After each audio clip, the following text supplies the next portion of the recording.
Hi, good evening, everyone. Welcome to our Global Breast Cancer Support Group meeting. It gives me great pleasure to invite Dr. Richard Simcock. He's a consultant clinical oncologist at University Hospital, Sussex. And he also chairs the UK expert group, is an advisor to one of the largest charities in UK, Macmillan. He's written a book on ABCs of cancer care. And I think this is the reason why we wanted Dr. Simcock to talk on social media, misinformation and disinformation is, I think in every clinic, most of us have patients who talk about whether, especially in India, we have a lot of patients saying that this treatment modality says even in some stages of cancer that it's guaranteed cure. So I feel that a lot of stuff that is available in social media is sometimes is not evidence based and anybody can write anything. So I think I'm really looking forward, Richard, to hear you talk on misinformation and disinformation. And I'm sure we'll have lots of questions at the end of your talk. Okay. Well, I was delighted to have the invitation. Thank you. I think it's a subject that is interesting to me, the concept of truth, and that's permeated through all our society now in terms of how do we pursue truth, but particularly in medical care. So I'm going to talk about social media and modern oncology. I spent a little bit of time on why I think social media is helpful and useful in cancer care, both for healthcare providers and for people living with cancer. But the main part of my talk is going to be focused on misinformation and disinformation. I'm going to talk about why I think those two things are different. Where does that come from? And why do we believe it? Why when falsehood is out there, how does it get our hooks into us so that it remains a persistent truth? And what responses are possible both from healthcare providers, but also from people living with cancer and their loved ones in dealing with misinformation and disinformation. And I've been asked to talk for about half an hour, which I'll do, and then plenty of time I'm very happy to chat afterwards, and I think the slides will be available afterwards too. So I think the first thing to say in terms of when we're talking about social media, when I talk about social media, I'm really talking about Twitter because that's where I live my social media life. I've been on Twitter for a long time now. I enjoy it enormously, and it's a platform that suits the way that I work. But social media is clearly not just Twitter, Facebook, TikTok, a newer platform now called Clubhouse, Instagram. And there are people on all of these platforms sharing and disseminating their beliefs and information about health. And it's impossible, I think, to be across all of those platforms unless you made it your full-time job, which I simply don't have time to do. And I'm not a TikTok doc. I don't know if you've seen all those videos of doctors doing crazy dances in hospital waiting areas during COVID. And that's not me. That's not my style, never will be. But I was surprised to see how much health information about cancer was actually on TikTok. And short form video seems to be a very popular way for people to share information. And Instagram is a way for people to gain credibility very quickly. One of the most popular health Instagram accounts in the UK at the moment is run by guy called Dr. Alex Graham. He's got 1.3 million followers. And the reason Dr. Alex Graham has got 1.3 million followers is he appeared on a TV show in the UK called Love Island, which involved him mainly taking his shirt off and lounging around a pool looking gorgeous. But he's now has an Instagram following of 1.3 million people where he talks about mental health issues, despite never having had a senior role as a doctor in the UK. He's still in training. So it's possible on social media to build huge platforms and followings despite relatively little expertise. So just be aware, platforms vary and it's about having a platform that suits you, and Twitter suits me. And why do I like to be on Twitter? Well, I like to be on Twitter because it definitely keeps me up to date.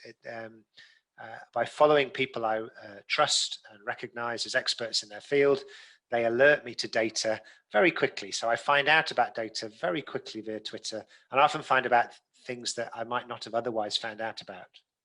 It keeps me in touch with people around the world. So my colleagues, I know what they're up to, I know what they're doing. So when I meet up with them, I'm aware of what they've been about, what research they've been doing, what work they've been doing. and also sometimes what football teams they support and what they've been doing in their social life. So staying in touch is nice. What's been really valuable to me about social media is making new connections, that serendipitous connections with healthcare professionals, professionals from other disciplines. I recently did a nice piece of work around healthy environments, which was with an architect, which would have never happened if we hadn't made a connection on Twitter. Some of the artwork in our local hospice came about through a meeting on Twitter with an artist whose work I thought was really interesting, and they were interested in what we were doing. I get new insights, and I think the insights are really important, is that and we'll come on to this more when we talk about truth, is that we tend to surround ourselves with people that we like and people with whom we agree. If you spent your entire time talking to people who disagreed with you, it would be exhausting. Who thinks, oh, tonight to go and relax, I'll go and argue with 10 people. You want to spend your time with the people you agree with, who are at least sympathetic to your views, so that you can discuss those matters.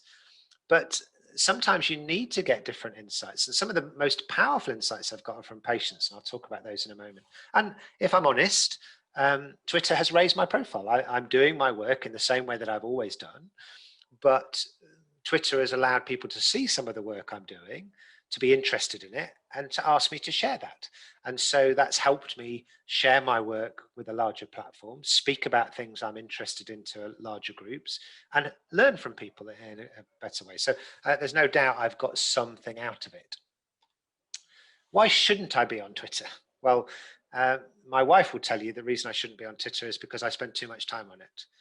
So the number of times I've been told to put that bloody phone down, get off Twitter. And it is, when time is so pressured, social media can become what you call a time sink. It can, so being disciplined about how much time we spend on social media is important. It could potentially expose me to criticism. I don't need to put my head above the parapet. I don't need to be on a platform expressing my point of view. But if I do that, clearly there might be people who disagree with me, and I've provided them with an opportunity and a platform with which they can come back at me. So if someone wants to be critical of what I've put on Twitter, I can hardly complain about that, because the whole point of the platform is to invite comment. And if I'm not careful, I could get something wrong, and I'll come back onto that in a moment. Some of my colleagues might think that being on social media is unprofessional, and there's discussions about, what should the content of a medical professional's social media stream be? Should it be entirely about medicine? Well, because I'm on Twitter such a lot, I don't tweet entirely about breast cancer. I will sometimes talk about how my football team are doing, or something that's on in the news, and I don't mind sharing those normal parts of my human life with whoever wants to listen, including patients and carers, because that's who I am. As long as you're authentic to yourself, you shouldn't be on social media trying to be something that you're not. So I do share parts of my normal human life outside of the clinic on Twitter. I don't think there's anything wrong with that, as long as it's authentic. And then some people might feel that they shouldn't be on Twitter because they've got nothing worth saying. Well, I think that's almost never true. I think people have always got opinions that are valuable. And that brings me to patients. And I think I mentioned the insights that being on social media has given me. Now, I talk to patients every day. I've just done a clinic where I've seen 16 patients, and I've spoken to them.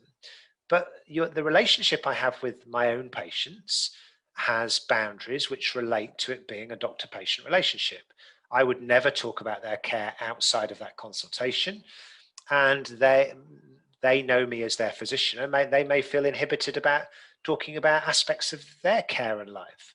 So, for example, a patient might be somewhat unhappy with something that's happened in my care of them, but might feel that they don't want to share that with me directly, because overall they're happy with my care and they don't want to be offended by it. But you go onto Twitter, and on Twitter, people are themselves. They're not constrained by their relationship with their physician, and they can tell people what's really bothering and upsetting them. And this is a number of, all of these accounts are accounts of people with stage 4 secondary breast cancer. I'm sad to say that some of these people have now died. but they all express and live their lives, or aspects of their lives, on Twitter. And as a doctor treating breast cancer, I get a really extraordinarily privileged insight into what they're thinking and what they're doing. And I always say that when you're in a consultation with a patient, there are two experts in the room. There's myself as the expert in breast cancer, and there's the patient who has the lived experience. She is the expert at having the disease. And I've treated, I don't know how many thousands of breast cancers, but I've never had it. And the lived experience is a really powerful and informative state. And all of these people have wisdom to share. And I can get that in an undiluted form on Twitter. But equally, I can turn that tap off if I feel that I'm overindulging, or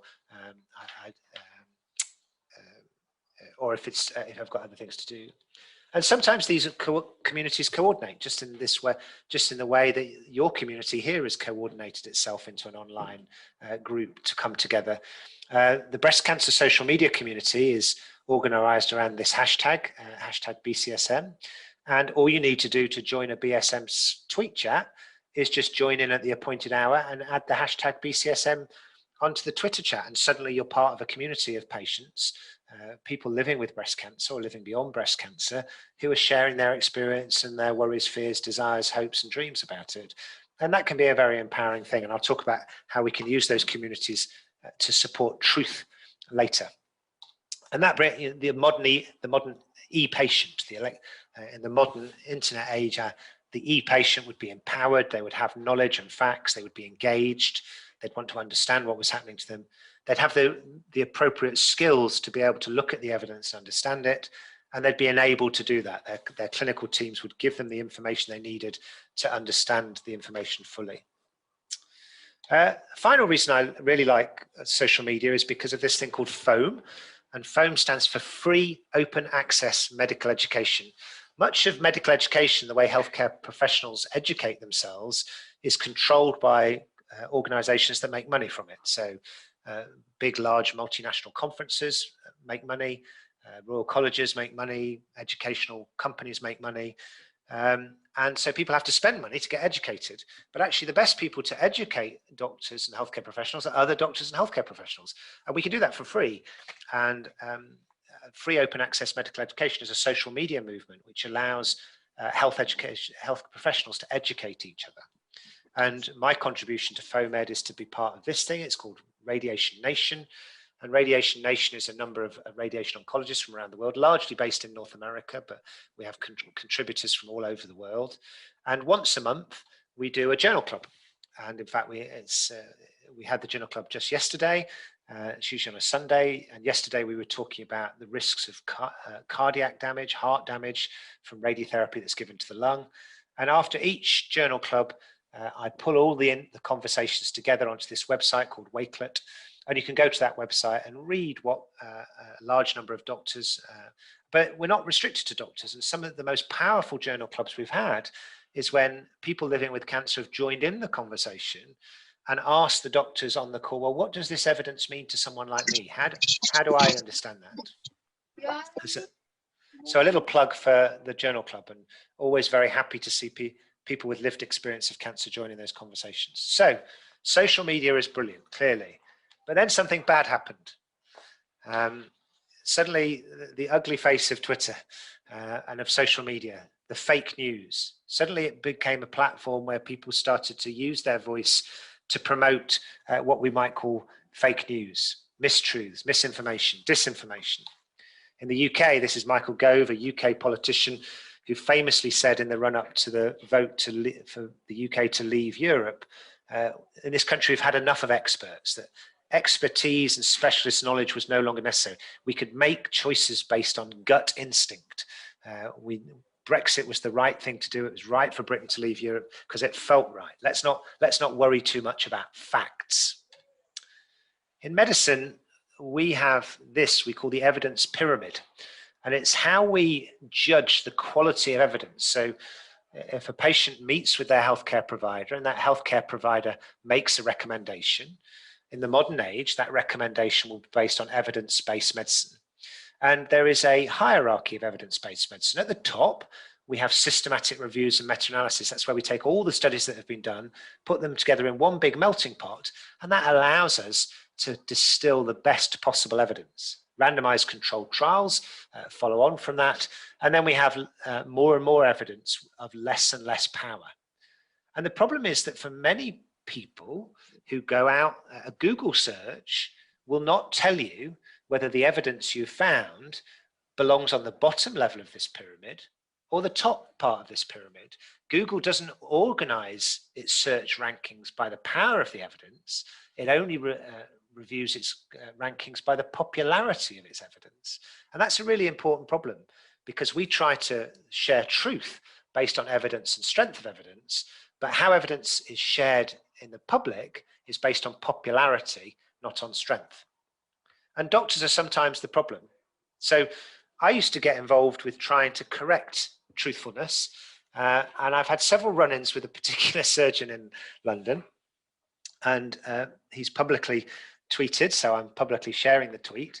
And this was very typical of tweets from this particular surgeon, where they'd make a quote like this: women are advised to reduce exposure to synthetic hair dyes 2 to 6 times per year. Now, this is a surgeon working in a busy London practice, has quite a good reputation. So if they put a fact out, if they put a tweet out like this, people are likely to think that there's some truth to that. But you'll notice in analyzing this data, there is no evidence attached to this whatsoever. Where has this come from? Has this come off the top of Professor Mokbel's head? Is it something he's just dreamt? Is it from a very high quality systematic review that he's just written? Is it from some small trial that he's just read? There is no way of validating the quality of this evidence. So I came back to him and asked him, what basis? Where's the meta-analysis? Please verify this for me. Someone else did the same thing. And I won't share with you the whole correspondence, but there was no reply. But what did happen is that a journalist from a very popular newspaper in the UK called the Daily Mail picked the story up and ran with it and published it. So suddenly, from this one small tweet, there's a story in a national newspaper based on a surgeon's interpretation of a very small data set that hair dye could be bad for breast cancer. And the data simply did not support assertions that was that strong. And the warning was all in this first tweet, where there was really no evidence attached to the statement. And you could spend a lot of time trying to debunk stuff on Twitter. I used to get involved. This was someone here asking, are supplements useful, an alternative support to living well with breast cancer? Well, I decided a short answer was the easiest for this. No, I didn't think the data did support it. But actually, I don't do this anymore. I think it's too exhausting to spend your time trying to correct all the falsehoods you find on the internet. That could be a full-time job for me, and I'm not sure that people would listen in any case. So instead, I devote my attentions elsewhere. And I thought this quote was interesting, because why do lies become so much more popular than truth? And things that are appealingly untrue can become much more popular than the truth. And this is a famous quote, which I think is also quite interesting. A lie can travel halfway around the world before truth is still putting on its shoes. And it's often attributed to Mark Twain. Well, that's an interesting fact, isn't it? Except it might not be the fact, because people have also said that Winston Churchill originally said it. And actually, if you dig deeper, you actually find out that a preacher from the US, C.H. Spurgeon, said something very similar 50 years prior to that. And if you want to dig even deeper, you can find another preacher who said something similar in the 18th century. And he probably based his quote on something that was said by Jonathan Swift at the beginning of the 18th century. So even a quote about truth, when we dig deeper into the truth of it, we find it's not true. So misinformation and disinformation. What are they? Well, people have struggled to come up with a fully inclusive definition of both misinformation and disinformation. But broadly speaking, misinformation is something that is wrong. Disinformation is something that is deliberately placed to be wrong. So disinformation is a Russian troll farm being funded by Putin to destabilize the UK or Russian elections. People who are deliberately putting out falsehood to stir discontent, or trolls who are deliberately tweeting or sharing falsehoods on Facebook just with malicious intent. Misinformation is something that is wrong, and misinformation, it doesn't necessarily have to be done with malicious intent. So is it true? Well, misinformation could be true, but it might no longer be true. So someone might say, it's really important that you stay on tamoxifen for 10 years as the best treatment for breast cancer. Well, that might have been true, but actually data that's come along subsequently says, well, actually there might be a better treatment than that now. It could be true to say that radiotherapy to a left-sided breast cancer causes heart problems. Well, that was true and could still be true, but in the modern era, radiation oncologists work very hard to make sure that that's not true. It also could be taken out of context. So we know that immunotherapies are hugely helpful treatments for a lot of cancers. They haven't proven to be very helpful in breast cancer. So if someone comes saying, oh, I know immunotherapy is going to be a very good treatment for my cancer because I read about it, well, actually that's a truth that's been taken out of context and is therefore misinformation. And disinformation is about the honesty and the intent. What is the motivation for someone posting this? Are they trying to make money? Are they just being malicious, or do they have some political or other ethical motivation? I thought it was interesting to ask, why do we believe in misinformation? Why does misinformation have such a hold? Well, there's lots of reasons for this, and I don't have time to go through all of this in depth, but I'll just talk about some of the touch points, and I'll give you some references about where you can find out, if this is what you're interested in, you can find out a lot more about this stuff. A lot of the reason we like misinformation is because we are what the psychologists call cognitive misers. Our brains like to be efficient. And because our brains like to be efficient, they don't like to have to think hard about every single thing. So if we don't have to put a lot of effort into believing something, it's more easier to believe. And there's something called the dual process theory, that our brain can work in two ways. One is the simple way, we just accept something to be true. And the second is that we think hard about it, we analyze it, we process it, and that's much more difficult. So most of the time, we work in low gear and accept things more easily. And we very rarely apply our second, more thinking, analytical brain to criticize the information that's been presented to us. Heuristics are the way we respond to something. So, for example, if you always read the same newspaper, you come to trust that newspaper, and therefore, when you read something in that newspaper, you're more likely to believe it to be true. If for the same reason there's a newspaper that you don't read because you think it represents a political or point of view that you don't agree with, when you read that newspaper, you're less likely to believe that what you're reading in there is true. Likewise, if someone you trust and admire tweets something, you're more likely to, through heuristics, to believe it's true without following it more carefully. Confirmation bias is the ability to believe information that fits with your existing beliefs. So if you are someone who thought very carefully about your diet through your lifetime, if you then suffer with a cancer, you're likely to believe information which says that changes in diet and adaptations to your diet are something that's going to help you through your cancer treatment. It already fits with your biases. And motivated reasoning is the ability to use those biases to try and justify the truth you believe. So let's take gun control in the USA. Most of us would believe that allowing people to own AK-47s in their home didn't have a good reason behind it. But people will go to great lengths to have motivated reasoning to argue the point to say that it's the case. In fact, a lot of cognitive psychologists now feel that the bigger problem than motivated reasoning is actually lazy thinking, that we don't actually reason enough about the information, we just accept things on face value. There are societal problems too, what's called pluralistic ignorance. And pluralistic ignorance is the problem that you actually believe that what you believe in your false state is that view is shared by many other people. Now, if you go back 30 years ago, it would be very difficult, and you believe that the world was flat, it would be very difficult to find other people who shared that same view as you, because there aren't many people who believe that the world is flat.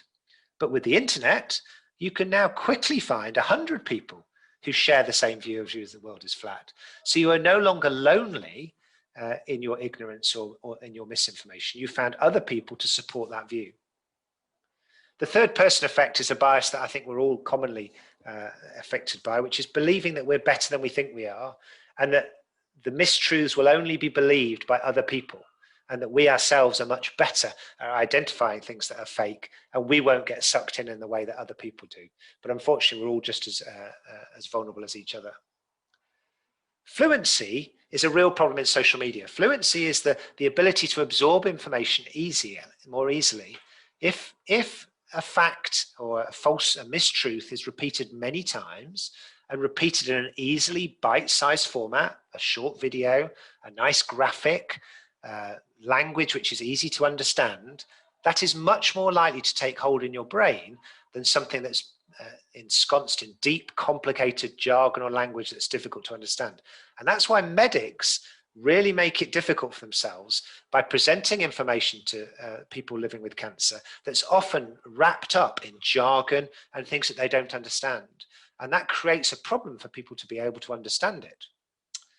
Bullshit receptivity is actually a genuine area of modern research done by psychologists, which is a fascinating area where people are more likely to believe something if it's packaged in pseudo-profound sentences. So the biggest study on this is done by a guy called Gordon Pennycock, who's done lots of work on cognitive responses to fake news. And he did if you used a phrase in describing art, something as hidden meaning transforms unparalleled abstract beauty, people are more likely to believe that that's true because of this pseudo-profound sentence. And I see that in my clinics all the time with people who come to me with what I think are quack cures, but the literature for those quack cures has been wrapped in a quasi-scientific language, lots of name dropping of arcane scientific processes, funny sounding chemicals, and that plays into this thing called bullshit receptivity. So that's why it's easy to believe misinformation. Once you've got misinformation, why can't we just correct it? Well, it's really difficult to correct misinformation. Once it gets in there, there's something called the continued influence effect, that once a false truth is out there, a mistruth, people keep repeating it, so it continues to be believed, what we call belief echoes or the echo chamber. Also, in wanting to believe something, we have a mental model. Say that you came home one day and your house was on fire, and sitting in front of your house, there was a Molotov cocktail. And so you believe that someone threw a petrol bomb at your house and that's why your house is burning. But the fire brigade come along and go, no, the Molotov cocktail was nothing to do with your house being on fire. Well, you're going to struggle to believe that because your mental model now has a gap. Well, if it wasn't this petrol bomb that I can see in front of me, what was it? We reach for easy to explain things. So patients of mine will often say, I was very stressed when I got cancer. And I think that's why I got the cancer, because of the stress. It's a mental model that fits with a cognitive process. There are a number of different truth effects. There's something called the implied truth effect. If you see something online that hasn't been corrected, you might think it must be true because no one's corrected it. There's something called the tainted truth effect. That's the problem that if something from a particular source gets corrected all the time, you start to believe nothing from that site could be true. And then there's a spillover effect, that if everything on social media gets labeled as fake, then corrections don't get believed because they say, well, everything on social media is fake. And social media allows for massive repetition, so things get reinforced. And that links into what we call backfire effects, that even correcting something can make a difference. If there's been a video circulated on YouTube about a politician being drunk, and then it turns out he wasn't drunk at all, he was on medication or had a head injury, so the correction goes out, but all you remember when the correction comes out is the video of him being drunk. And so what's the backfire effect is actually all you're doing is reinforcing a wrong message. There are other backfires effect, including backfire effects can strengthen what's called overkill backfire effect. Shakespeare said she protests too much, that if you work too hard to correct something, people start to be suspicious and saying, what are you trying to hide? So that all feels pretty desperate, It's really difficult to avoid misinformation and really difficult to correct it.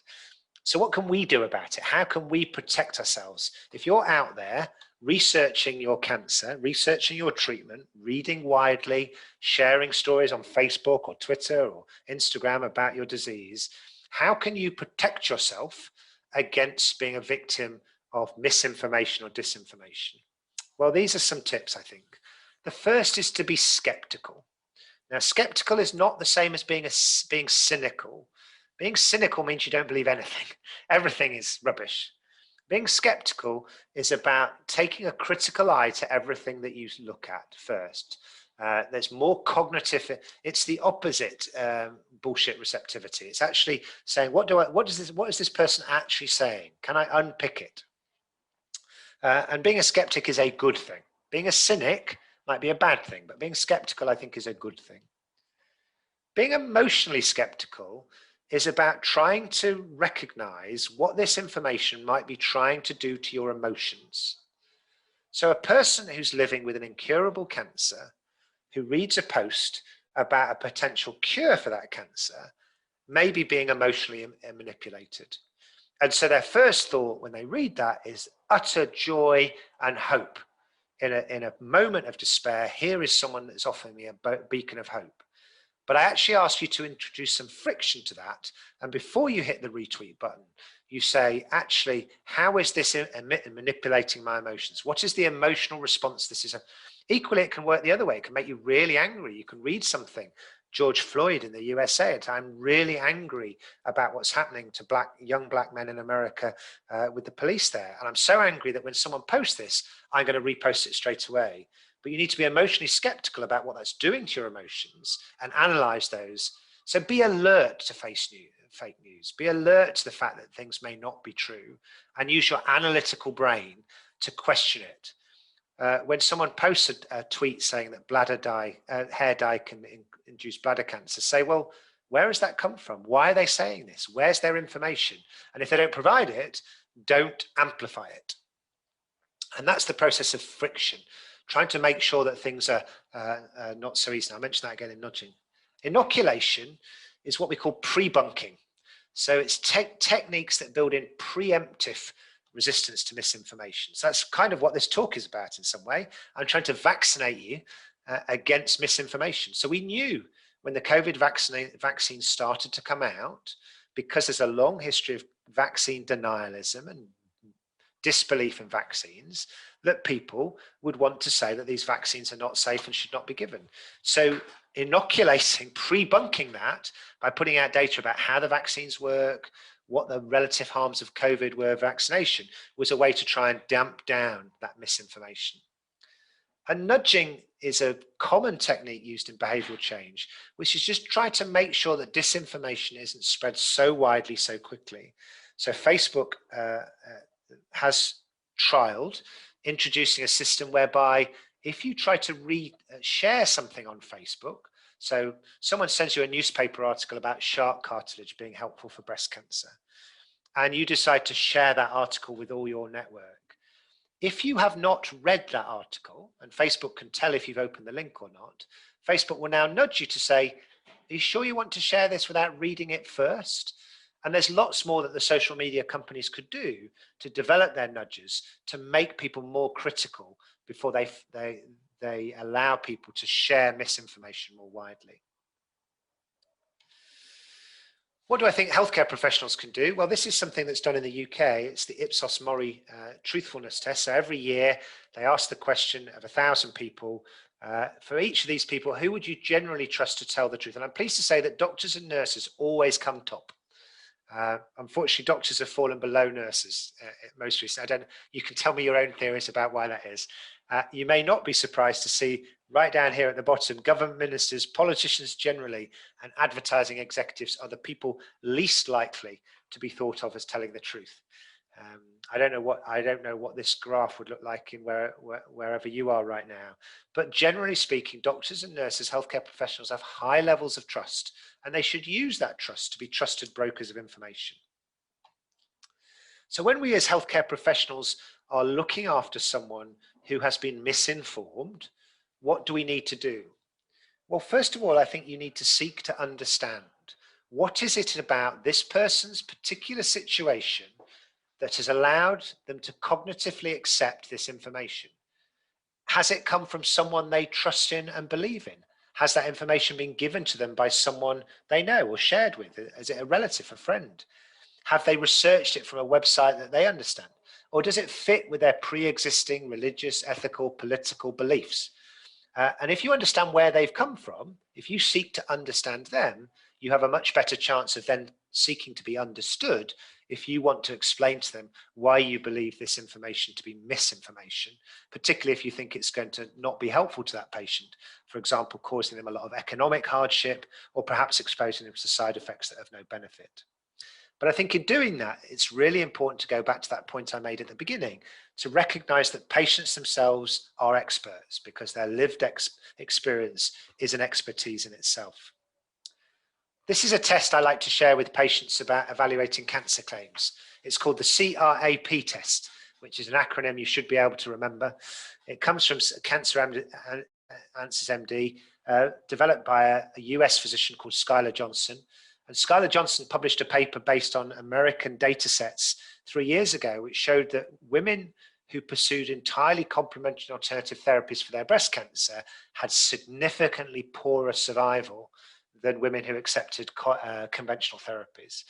And this acronym is slightly jokey, but there's some seriousness behind it. And I think these are 4 questions you should always ask yourself if you come across a health recommendation for treatment on the internet.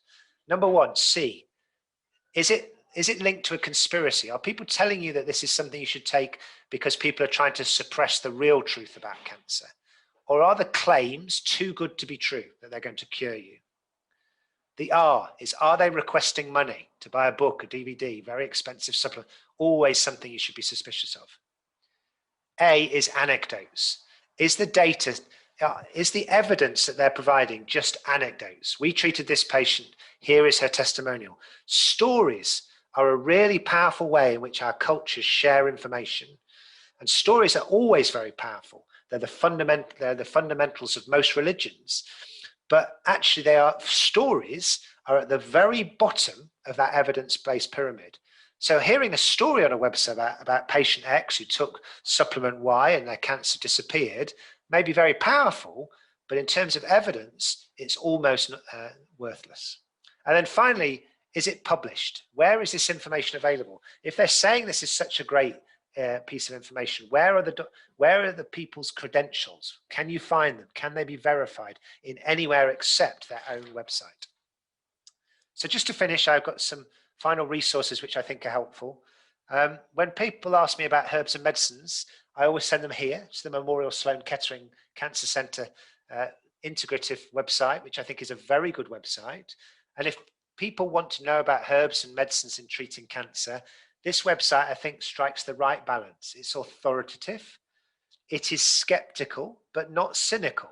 So you can find lots of websites where people will just say all of this stuff is rubbish. You will also find lots of websites where people say this thing is a miracle cure. I think the Memorial Sloan Kettering website does a very good job of walking that tightrope of saying, well, people have said this about this herb, this is what it might do, this is what it might not do, and give the information in a way that patients can make their own choice, and I would recommend it. Is social medicine itself, social media itself, part of the solution? Well, I think there are things that we can do as healthcare professionals. We should continue to do our research and fill the gaps in evidence, because people look for the gaps. They, well, if you can't help me with your treatment, why shouldn't I go and look for another? But it's not good enough just to make the evidence. We have to do a better job of spreading the evidence, not just to other doctors and to other oncologists. We need to use social media platforms to share evidence for patients and the public so that they can understand it better themselves. We need to do better work in pre-bunking and educating people. One of the big issues we have is that people do not understand the difference between a randomized controlled trial and a case control study, or a study that's done on a Petri disk of cancer cells and real patients. And we need better scientific education more broadly. And there are 2 things you might want to do. I strongly recommend this organization called First Draft. First Draft is an organization specifically set up to help avoid harmful disinformation. And they run a 2-day course, free online, to help people understand and correct disinformation. And they do some little quizzes that you can do online where you can work out whether what's being shared online is true or not. And then Cosmo is the collaboration for outcomes using social media in oncology. It's a group of oncologists who came together to understand how social media could be better used for oncology. They had their inaugural conference just a few days ago, but it's a big tent.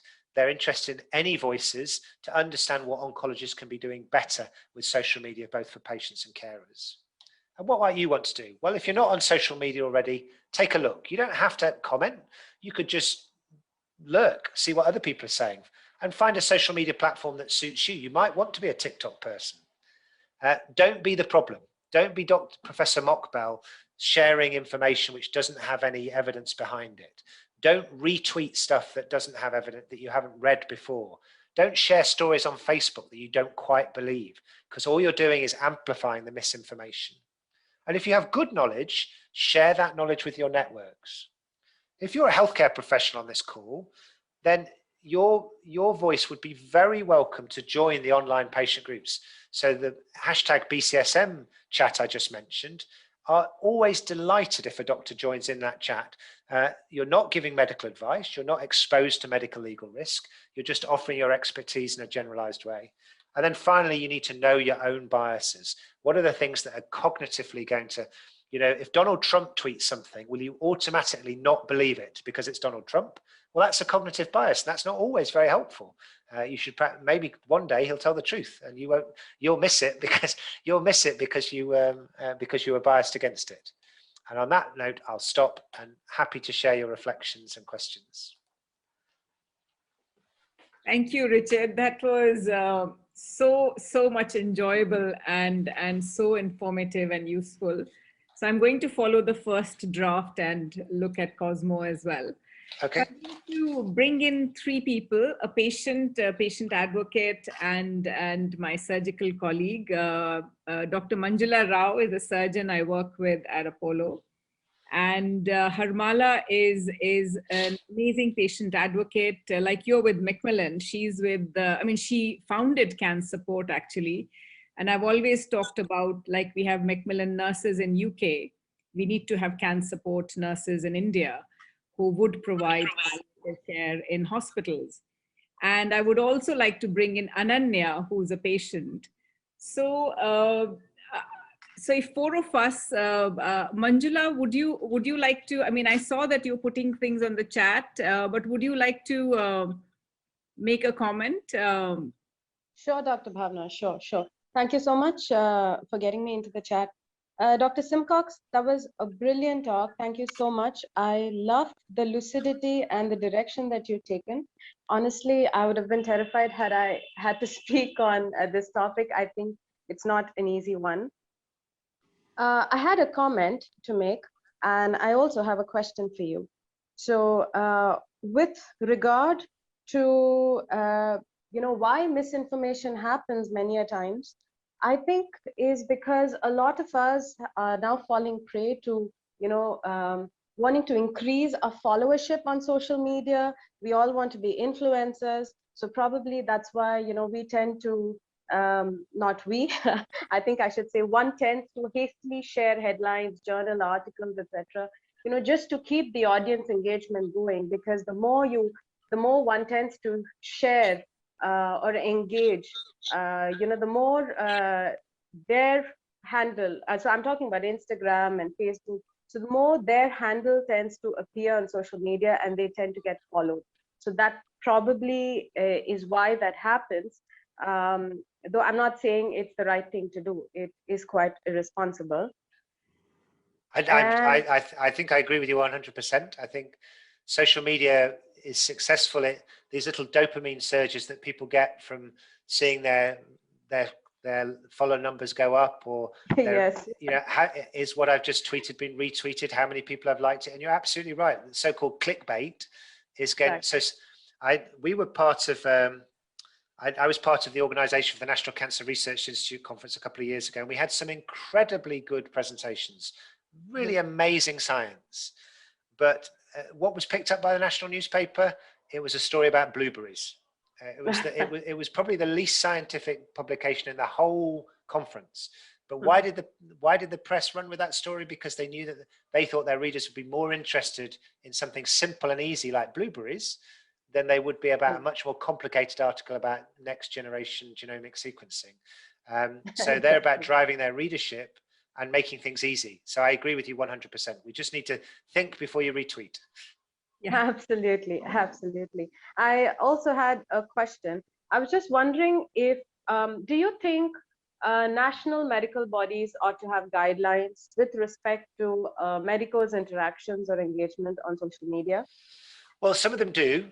So the GMC in the UK, the General Medical Council, have said that if you are tweeting as a doctor, you should identify yourself as such. So you shouldn't be anonymously. So, you know, my Twitter handle is Richard Simcock. It's @breast.uk. But the GMC would not wish me to be @breast.uk and to have an anonymized if I'm talking as a doctor. And then they would also say that all the normal standards of medical practice should apply. So the biggest problem we've seen in social media with doctors in terms of their own professionalism has usually been about compromising patient confidentiality, which is a slightly different story. So, for example, that is easily done. For example, imagine I'm working in a relatively small area and I tweet about a rare cancer I've just seen. Well, if I'm in an area where there aren't many people and there's a rare cancer, it wouldn't be that difficult to identify. I don't think the medical societies have done enough about clamping down on this issue of misinformation and disinformation. Their focus has been about professionalism, about protecting confidentiality, not exposing people to risk by offering medical advice out of context without examination and so forth. But they could do more to look at misinformation. But by doing more, it's probably about offering training. Definitely, definitely, and not put curbs as such. That would be my feeling, but then I'm a believer. Thank you so much. Thank you, Dr. Bhawna. Bhavna, you're on mute. Sorry, Harmala. Do you have a comment to make? Because we have a lot of information, a lot of misinformation that comes in and makes newspaper headlines, especially to do with Ayurvedic and herbal stuff, to do with cow's urine and a lot of stuff which does make headlines in India. Harmala, do you have a point to make as well? Well, I just wanted to first of all say that was a wonderful talk on a topic I think that all of us are grappling with today.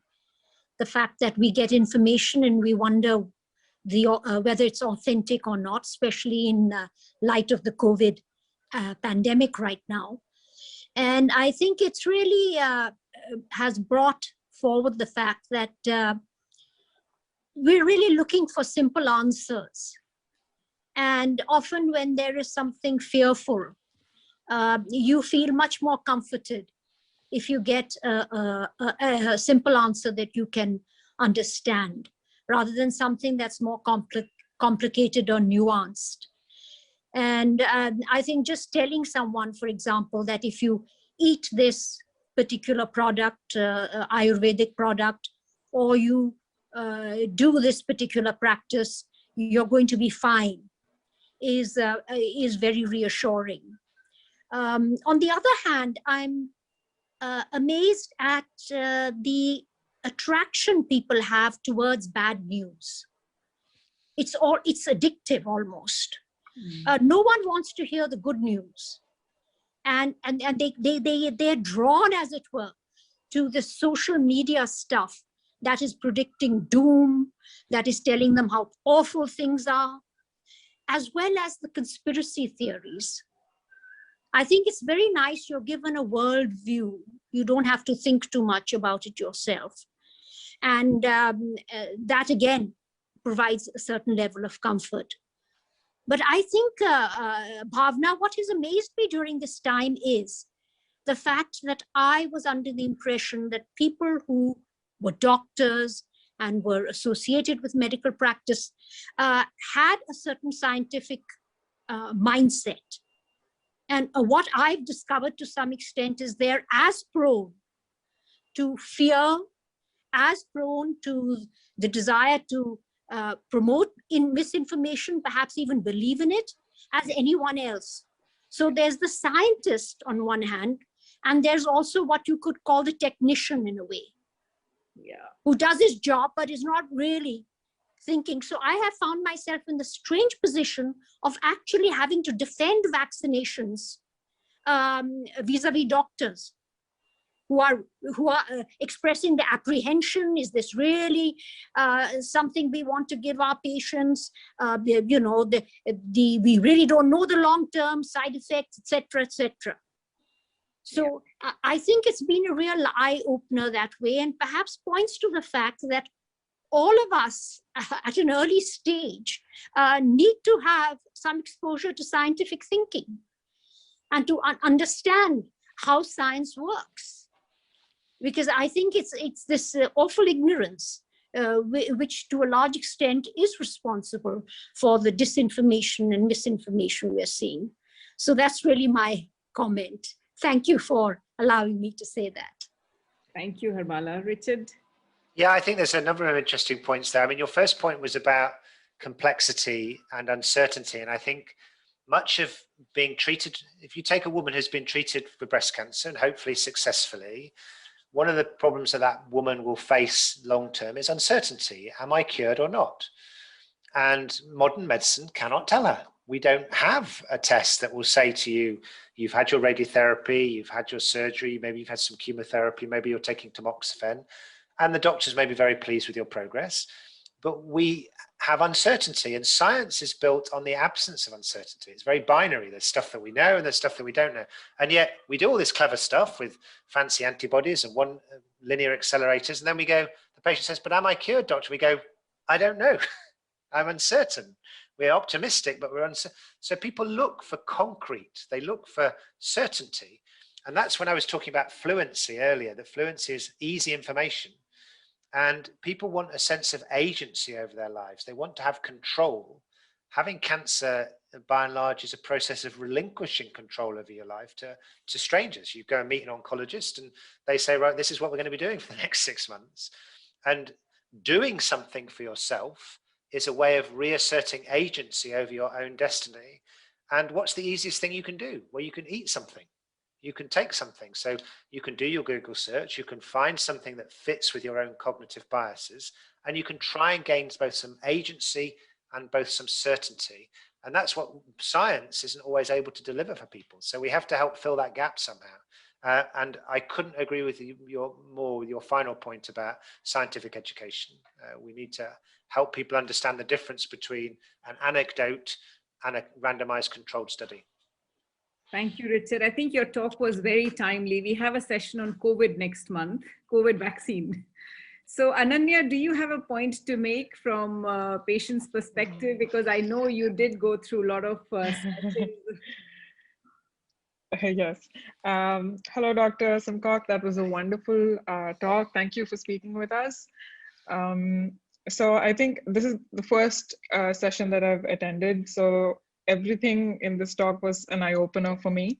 And there were a lot of points that you made that I felt were very relevant, and definitely it's something that I'm going to look into and, kind of learn from this.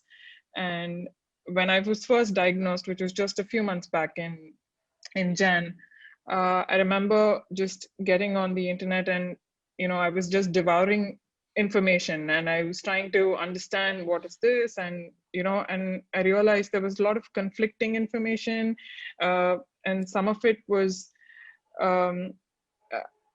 difficult to trust, I think. And so I really liked the point where you said we should be skeptical and emotionally skeptical as well, because some of it really affects you. You can't sleep because it's playing on your mind. And even the point about biases that you made, because I feel each person's journey is so different. So it depends on where I'm coming from and what stage of life that I'm in.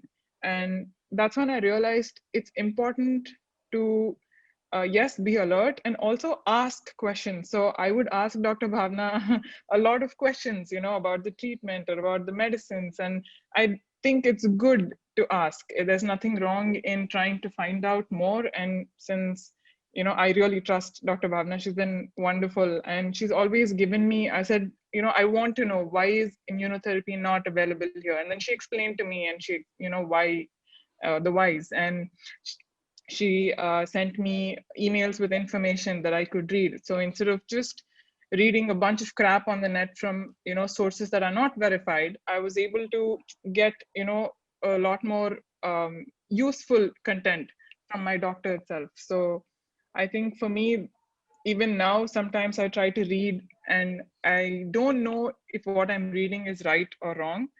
And I've not been, how should I say, I've not been in this long enough to still realize if what I'm reading is the truth or not. So I think it's nice to know from this talk today that there are sources that can be verified, where I can get information that will actually be helpful to me. So yeah, I don't really have a question. I'm just no, but really... I think you make a really important point about how we don't help, doctors and healthcare professionals. We have our own language. We talk about stage, which has nothing to do with theatre. In cancer, progression is a bad thing. A negative is a positive. If you have negative nodes, that's a positive. So we have this strange language which you have to learn. If you want to really get scientific, the papers are written in a way which is almost as if it's deliberately there to exclude patients. So we need to do much more to work with people living with cancer to share information about our science in a way that can be properly understood, because we're not doing that well enough. In the UK, we did a priority setting partnership. We tried to do a research exercise. What were the questions that people wanted researchers to answer about the problems for people living with and beyond cancer, what we call survivorship? What research should be done in that area? We asked 3,000 people what questions research should answer. Now, from those 3,000 people, we got 3,000 questions back. Over 60% of the questions that we got back were questions that had already been answered in the literature. But what that meant was that the public weren't aware of that. It wasn't in a place. They felt that these were questions that they needed answers to, but they couldn't find them. They weren't in a place where patients could reach them and understand them. So the healthcare professionals, perhaps in work with charities and with patient groups, has a lot of work to do to making that information accessible to people so that they can get the right, what I would consider to be the right information without being led down a dark alley by Mr. Google. Yes, that's very true. Thank you, Ananya. Thank you for your insights. Thank you, Richard.